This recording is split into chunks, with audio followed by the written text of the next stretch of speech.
Deus trouxe uma palavra no meu coração essa noite que eu quero muito compartilhar com você. E eu percebo que nós vivemos num tempo tão corrido hoje em dia, né? Principalmente na América, onde tempo é dinheiro para muitas pessoas. Não sei se você se encaixa nisso, mas como nós temos vivido cansados, como principalmente em época de final de ano nós sentimos que as forças já estão saindo, que nós precisamos de um renovo de Deus. Quem aqui trabalhou muito esse ano já? Olha, muita gente, não foi só poucas pessoas não.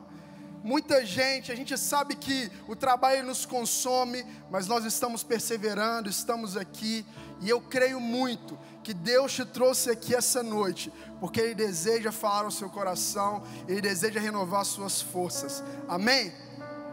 Amém. Então eu queria te convidar a abrir sua Bíblia comigo, em Lucas capítulo 24, a partir do verso 1. Se você não trouxe sua Bíblia, você pode acompanhar aqui no nosso telão também. Você possa ler aí no seu lugar enquanto eu leio aqui. E a Bíblia nos fala assim: mas no primeiro dia da semana, alta madrugada, foram elas ao túmulo, levando os aromas que haviam preparado, e encontraram a pedra removida do sepulcro. Mas ao entrarem não acharam o corpo do Senhor Jesus. Aconteceu que, perplexas a esse respeito, apareceram-lhe dois varões com vestes resplandecentes. Verso 5: estando elas possuídas de temor, baixando os olhos ao chão, eles lhes falaram: porque buscais entre os mortos aquele que vive? Ele não está aqui, mas ressuscitou. Lembrai-vos de como vos preveniu, estando ainda na Galileia. Verso 7, quando disse: importa que o Filho do Homem seja entregue nas mãos dos pecadores, e seja crucificado, e ressuscite ao terceiro dia. Então se lembraram de suas palavras. Feche seus olhos, por favor, eu quero muito orar com você. Senhor Deus, meu Pai, eis aqui a Tua palavra, Pai. A Tua palavra ela é viva, a Tua palavra ela é eficaz, Pai. A Tua palavra fala de amor, Pai, embora não seja um livro de amor, Pai. A Sua palavra fala de histórias de fé, Pai, embora não seja um livro de histórias, Deus. Por isso nessa noite, Deus, nós pedimos revelação na Tua palavra, Pai. Fala conosco, Pai, que nós possamos entender aquilo que o Senhor deseja trazer aos nossos corações. Ministra a cada coração aqui, Pai. O Senhor nos trouxe até aqui, Pai. Nós te pedimos, Pai, que possamos sair daqui descansados no Senhor, Pai, em o nome de Jesus. Amém. Amém. Meu irmão, eu quero te dar uma introdução sobre o que nós lemos e sobre o livro de Lucas. E eu quero ler com você algumas informações aqui. Lucas, ele é o único escritor gentil do Novo Testamento. O único que não era judeu, provavelmente natural da Síria. Ele converteu, muito provável, por intermédio do ministério do apóstolo Paulo. E ele endereça o seu livro a Teófilo. Eu não sei se você sabe, mas a escrita naquela época era algo muito caro. Lucas então ele dedica o seu livro, no começo do livro ele fala que ele dedica este livro a Teófilo. Provavelmente esse Teófilo era um irmão que tinha condições financeiras na igreja primitiva, e ele bancou aquele livro para que ele fosse escrito. Nós também sabemos, quando nós estudamos, que o livro de Lucas e o livro de Atos, eles fazem parte de um só livro. Ou seja, Lucas escreveu o livro que leva o seu nome e depois subdividiu-se entre o livro de Atos. Ele também escreveu narrando ali o dia a dia da igreja primitiva.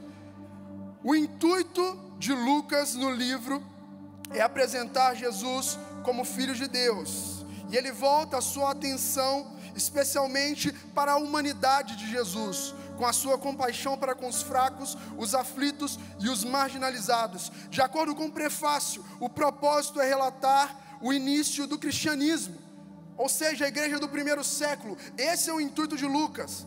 O evangelho se divide em 3 fases. A primeira termina com a morte de João Batista. A segunda consiste no ministério terrestre de Jesus. E a terceira, a vida da igreja após a ressurreição de Cristo. 21 milagres de Jesus são narrados no livro de Lucas. Olha, Eu quero que você entenda o que nós acabamos de ler. Nós acabamos de ler a ressurreição de Jesus, mas o que me chama a atenção nessa noite foram os momentos prévios do que nós acabamos de ler, ou seja, os momentos que antecederam a ressurreição do nosso Jesus. Quero que você entenda, Jesus, ele se dirige a Jerusalém nesse momento, e nesse momento existe uma festa em Jerusalém, a festa dos pães sem fermento, e Jesus ele chega, é a festa da Páscoa, ele chega naquele lugar, e ele faz uma entrada. Essa entrada, ela foi predita, ela foi esperada, a entrada de Jesus em Jerusalém. Nós sabemos que na história, grandes imperadores, eles entram nas cidades que eles tomam, em cavalos, desembanhando espadas, matando pessoas. O nosso Jesus, ele é diferente. Existia uma expectativa, entenda isso, existia uma expectativa das pessoas sobre Jesus. E a expectativa dos judeus era que Jesus fosse o grande libertador de Israel. Eles mantinham em sua mente a imagem do rei Davi, um rei sem erros, um rei excelente nas batalhas. Eles queriam um guerreiro, alguém que chegasse em um cavalo, alguém que chegasse com a espada e tomasse o poder de novo sobre Jerusalém, porque Jerusalém vivia sob o domínio do Império Romano. Os gregos, eles olhavam para Jesus e eles pensavam que Jesus poderia ser talvez um grande filósofo. Afinal de contas, ele carregava muita filosofia em sua fala. Apesar de uma fala prática, era uma fala que remetia a pensamentos. E os romanos estavam no poder, e eles esperavam que Jesus não fosse ninguém, que ele não fizesse nada. Esse é o nosso Cristo entrando na cidade de Jerusalém, para surpresa de todos. Todos esperavam que Jesus entrasse naquela cidade, causando um alvoroço naquele lugar, tomando o poder. Os discípulos já estavam atentos. Talvez um ou outro estava ali conversando: olha, será que é hoje que nós sairemos do jugo de Roma? Será que é hoje que nós iremos entrar triunfalmente com Jesus e vencermos a batalha sobre o Império Romano? Mas fato é, o nosso Jesus, com toda a humildade, com todo o amor, com toda a compaixão, ele não entra em um grande cavalo. O nosso Jesus, ele entra montado em um burrinho, e ele não entra com a espada nas mãos. O nosso Jesus é diferente, ele muda a expectativa das pessoas, ele entra acenando para as pessoas. Nós servimos a um Deus de paz. Como é lindo o Evangelho, como é lindo o que Jesus faz. Ele fala: vocês estão esperando que eu vença uma batalha terrestre, mas a batalha que eu estou vencendo, ela é espiritual. Vocês estão esperando que eu tome o poder, mas eu já tenho poder sobre todas as coisas. Eu sou Deus, encarnado em um homem e vivendo com vocês. E o meu reino é feito de humildade, de mansidão e de paz.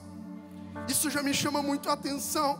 Mas nós sabemos que logo depois disso existe o momento da ceia, e nós sabemos que naquele momento alguns discípulos começam a tentar entender, a tentar imaginar quem deles é mais importante. Talvez por isso Jesus, ele para tudo e ele começa a lavar os pés dos discípulos. Eu não sei se você percebe a beleza do Evangelho, mas enquanto alguns estão preocupados em qual lugar eles estão, Jesus fala: eu quero lavar o pé de cada um de vocês. Olha, lavar os pés não era algo comum de se fazer. Nenhum judeu lavaria o pé de outro judeu. Somente um escravo não judeu lavaria o pé de uma pessoa. E o nosso Salvador está entre os discípulos ali, lavando os pés. Um daqueles pés que ele lava é os pés daquele que havia de o trair. Ele lava os pés de Judas Iscariotes, e nem todo esse gesto de amor impede que Judas traia o nosso Salvador. Jesus se retira com alguns discípulos e ele vai para o jardim do Getsêmani. E eu quero que você entenda uma chave teológica essa noite. Olha, em um jardim nós perdemos a salvação e nós entramos no pecado, mas é também em um jardim em que nós reencontramos o Salvador e que começa a história da salvação. Olha, em um jardim que Adão peca, ele erra e nós somos expulsos, somos desconectados, mas é no jardim do Getsêmani que Jesus começa a sua paixão por nós. E isso é muito forte. E Jesus está orando e ele pede para os discípulos: por favor, fiquem em oração, a minha hora é chegada. Eu terei de ir para a cruz, vocês verão o Filho do Homem ser levantado em uma cruz. Eu não sei se eles não entendem, mas fato é, os discípulos adormecem, eles estão dormindo, e Jesus, já preocupado, fala com eles: vocês não podem esperar nem um pouco orando por mim. Nesse momento aparece um destacamento, nesse momento aparecem soldados, é nesse momento que aparece Judas, e ele entrega o nosso Salvador por poucas moedas de prata. Ele entrega o nosso Salvador com um beijo no rosto. E Jesus começa então a viver um dia que seria intenso e marcante para todos nós. Jesus é levado até a casa do sumo sacerdote, e ele é colocado ali, e eles começam a zombar do nosso Salvador. Imagine você, o nosso Jesus sendo zombado, sendo oprimido por aquelas pessoas. Na sexta-feira, o caos está instalado. É na chamada sexta-feira da paixão, pela tradição, que Jesus passa por um momento de maior aflição. O nosso Jesus, ele é zombado. O nosso Jesus passa por um processo que é ilegal. Jesus, ele foi julgado ilegalmente, com testemunhas imorais que mentiam a respeito dele. E ele está ali na mão de homens que têm maldade no coração. Ele está ali na mão de homens que não o consideram como Salvador. E ali ele começa a perecer. Olha, nesse processo, segundo a tradição romana, Jesus deveria receber apenas um açoite, ou seja, a acusação falsa contra ele é que ele estava perturbando a ordem. Isso mereceria apenas um açoite, mas o nosso Jesus, ele é flagelado. Nesse momento, eu não sei se você consegue imaginar isso, mas o nosso Jesus, aquele que não tem pecados, aquele que é santo, está na mão daqueles homens sofrendo, agonizando por minha e por sua causa. E o flagelo não é algo simples, não é algo simples. O nosso Jesus, ele fica amarrado, e os soldados começam a bater nele, e eles têm um instrumento de tortura, que é um chicote com várias tiras de couro, que tem pedaços de osso, pedaços de metal agarrados à sua ponta, e eles batem em Jesus, e o nosso Jesus, ele começa a sofrer ainda mais. Eu comecei a imaginar como Jesus estava.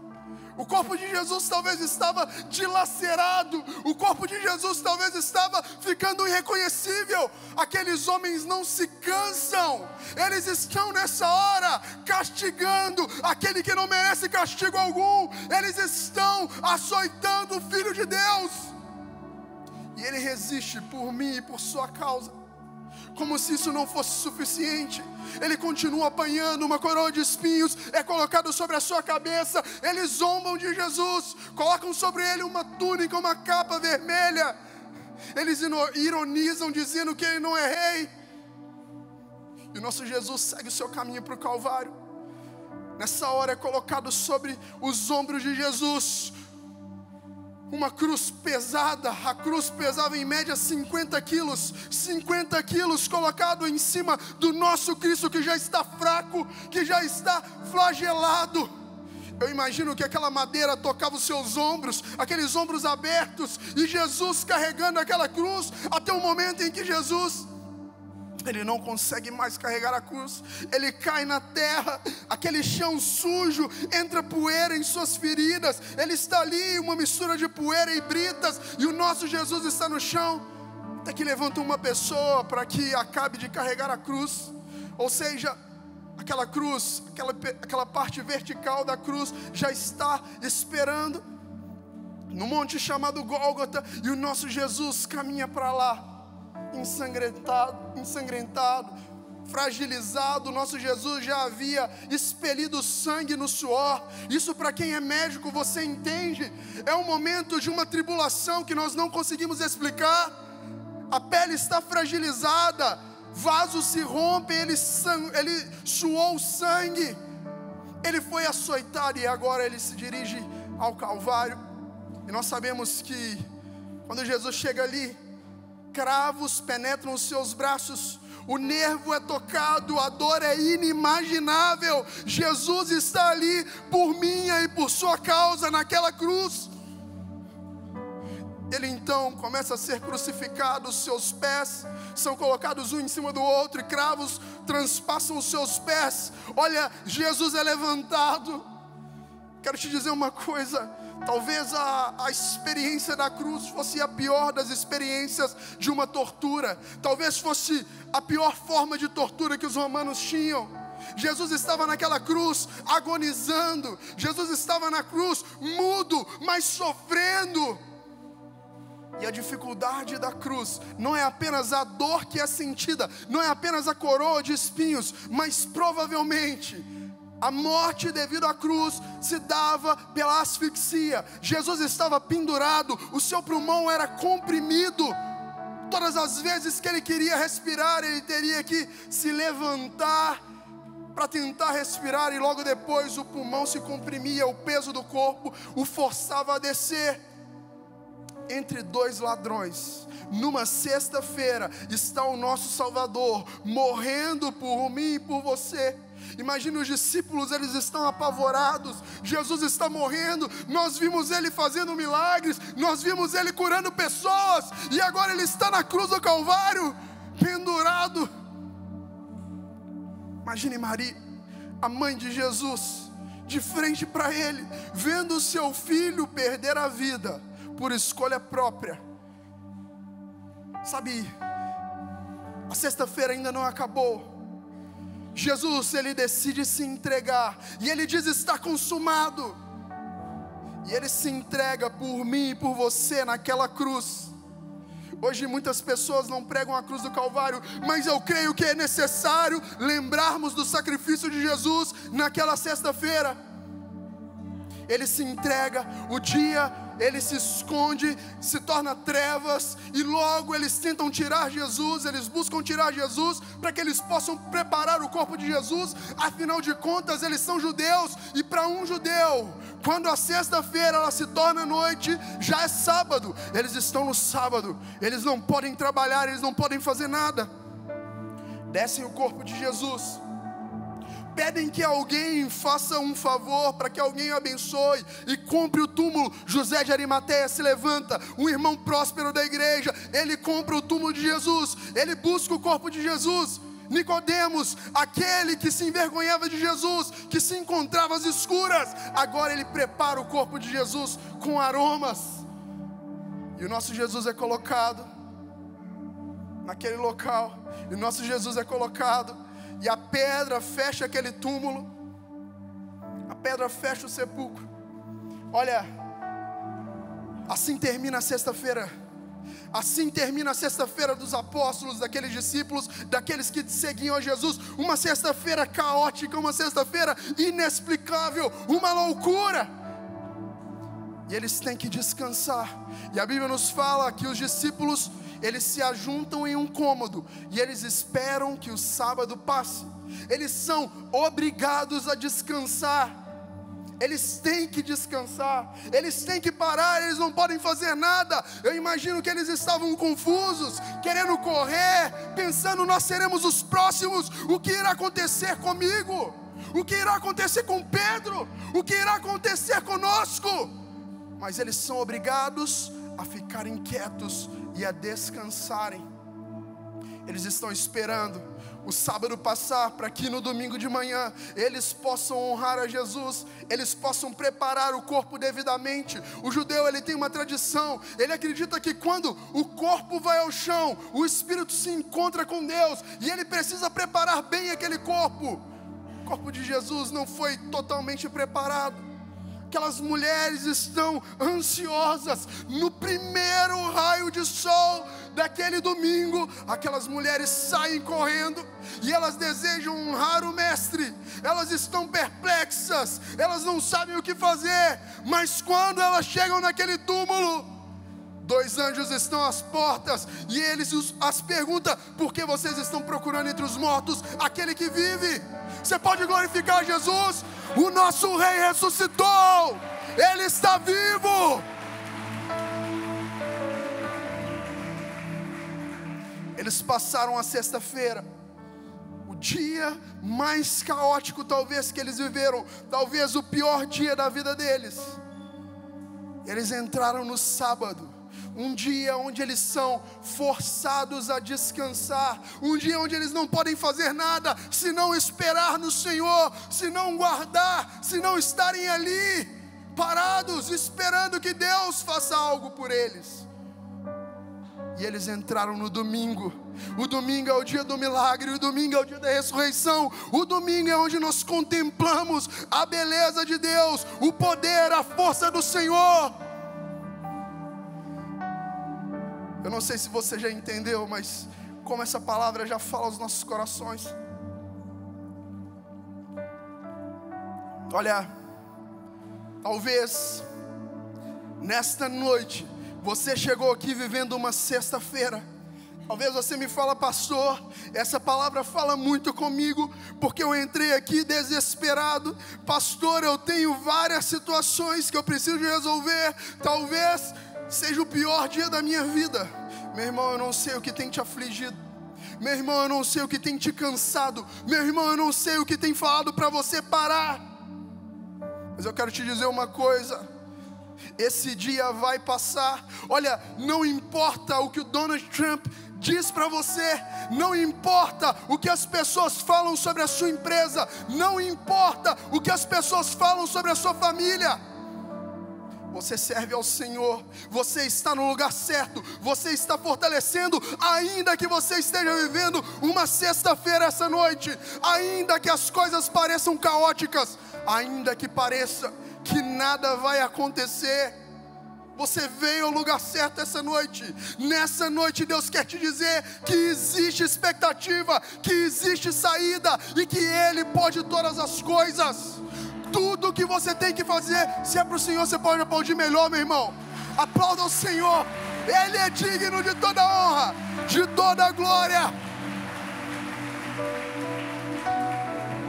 O que o Senhor quer te dizer essa noite é que você precisa de sair dessa sexta-feira e entrar no sábado do Senhor.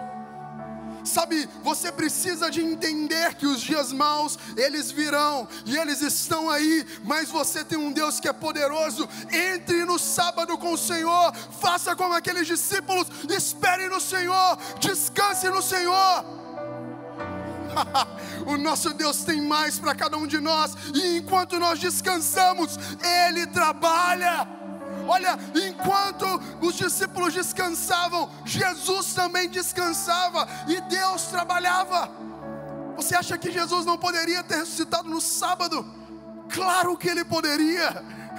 O nosso Deus pode todas as coisas, mas Ele quis nos ensinar algo. Ele quis nos ensinar que quando o dia mau vier, nós precisamos descansar, porque Deus faz todas as coisas em o nome de Jesus.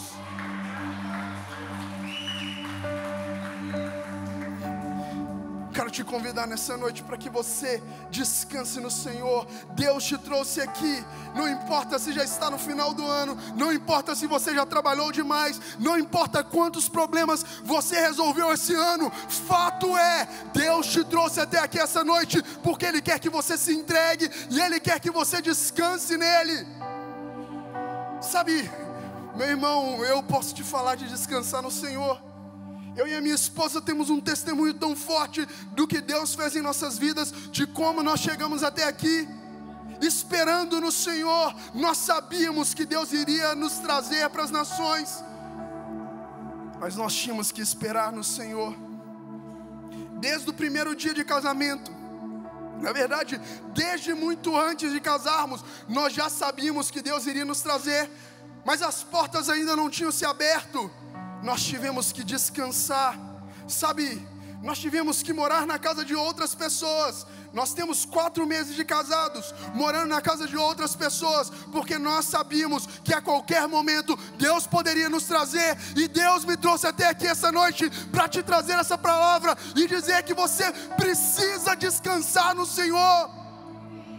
Descanse em Deus. Sabe, o que Deus faz é muito melhor do que nós pensamos, é muito maior do que você pode entender. Mas você tem que entregar tudo a Deus. Você precisa descansar no Senhor, porque logo depois que nós descansamos, nós vemos o milagre de Deus. É logo depois do sábado que o domingo se levanta e nós podemos contemplar o poder do nosso Deus, a graça de Deus sobre nós. Uma dica de amigo, meu amigo: descanse no Senhor. Uma dica: espere no Senhor, não faça pelas suas mãos. Tenha um tempo sabático em Deus. Espere, Deus irá fazer todas as coisas. Esteja posicionado, mas espere no Senhor. Sabe, nós estamos na casa do pastor Jason, da pastora Aline, e ele me contava algo que falou muito ao meu coração sobre esperar. Quando eles estavam aqui no começo da igreja, ele já era pastor, a Aline também, mas eles hora nenhuma chegaram se afirmando como pastores aqui. Eles hora nenhuma fizeram nada sobre isso. Pelo contrário, eles esperaram, servindo a igreja de todo o coração. Até que um dia o nosso pastor André conheceu os dois e entendeu que eles estavam esperando. E hoje eles estão aqui servindo toda a igreja publicamente. Sabe, é sobre isso que eu estou falando. Espere no Senhor em posição. Entenda que Deus tem um plano para a sua vida. Esteja posicionado, esperando, porque Deus, Ele vai fazer todas as coisas. Ele pode todas as coisas. E Ele quer te abençoar em o nome de Jesus. Eu quero te contar uma história nesse momento. Uma história que, se você talvez não conseguiu pegar toda a pregação, essa pregação se resume nisso. Nós precisamos nos lembrar da cruz. Nós precisamos entender o que Jesus fez naquela cruz. Uma menina, ela sempre ia com seu pai para a cidade. Ela morava no interior. Uma criança. E eles passavam sempre pelo mesmo caminho para chegar até a cidade, para fazer as compras, para voltarem para o interior. Olha, e aquela menina sempre passava com seu pai diante de uma igreja, e aquela igreja tinha uma cruz. Até que um dia, indo com seu pai, ela se perdeu no meio da cidade. E as pessoas a encontraram e começaram a perguntar: mas como você chegou até aqui? Qual é o seu endereço? Nós vamos te levar para sua família. E ela muito desesperada, ela sem saber o que fazer, perdida. Ela falava: eu não sei o endereço da minha casa, eu moro longe. E as pessoas perguntaram: mas me fale um ponto de referência. E ela se lembrou da igreja, e ela se lembrou da cruz. E ela falou: me leve até a igreja, porque lá existe a cruz. Porque quando eu olho para a cruz, eu lembro do caminho de volta para casa. Olha, se você está cansado, se você está perdido, olhe para a cruz e você saberá o caminho de volta para casa. Olhe para a cruz e você saberá para onde você deve voltar. Olhe para a cruz e você verá o milagre de Jesus naquela cruz. E você se lembrará que a espera vale a pena, que vale a pena esperar no Senhor, porque Ele vem com o milagre. Após o sábado existe o domingo, e é no domingo que nós vemos o milagre de Deus. Acredite nisso, creia nisso, em o nome de Jesus. Nessa noite eu quero te incentivar: se entregue por completo, se entregue sem reservas, entregue tudo que você tem. Deus tem um plano para a sua vida, que não depende de documento, que não depende de presidente, que não depende de nada, só depende de Deus. Tudo que Ele tem para você já foi conquistado na cruz do Calvário, e tudo que Ele quer nesta noite é que você se entregue completamente a Ele, em o nome de Jesus.